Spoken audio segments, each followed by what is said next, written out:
Nagsimula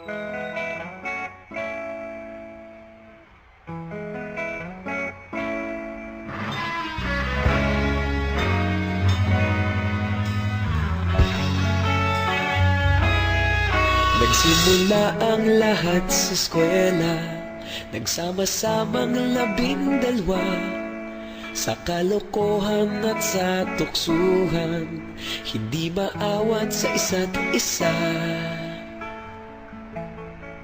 Madalas ang standby sa cafeteria, isang barkada na kay saya.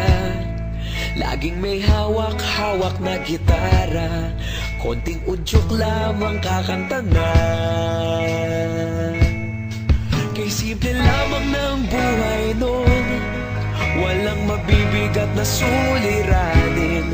Problema lamang laging kulang ang datong. Sana napunta ang panahon? Sana nga ba? Sana nga ba? Sana napunta ang panahon? Sana nga ba? Sana nga ba? Sana napunta ang panahon? Sa unang ligaw kayo'y magkasama, magkasabwat sa pambobola. Walang sikreto kayong tinatago, okay sarap ng samahang barkada. Nagkawatakan na sa kolehiyo, kanya-kanya na ang lakaran. Kahit minsanan na lang kung magkita, pagkakaibigay hindi nawala. At kung saan na napadpad ang ilan, sa dating eskwela meron din naiwan. Meron pa ng mga ilang nawala na lang, nakakamiss ang dating samahan. Sana nga ba? Sana nga ba? Sana nga bang barkada ngayon?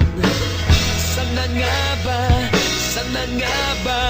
Sana nga bang barkada ngayon?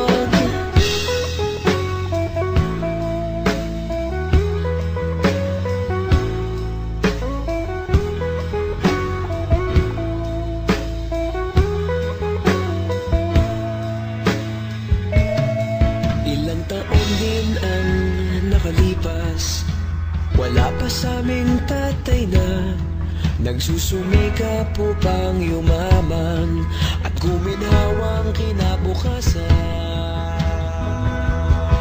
Paminsan-minsan kami nagkikita, mga naiwan at natira. At gaya nung araw namin sa eskwela, pag magkasama'y nagwawala. Napakahirap malimutan ang saya ng aming samahan. Kahit lumipas ng ilang taon, magkabarkada pa rin ngayon. Magkaibigan, magkaibigan, magkaibigan pa rin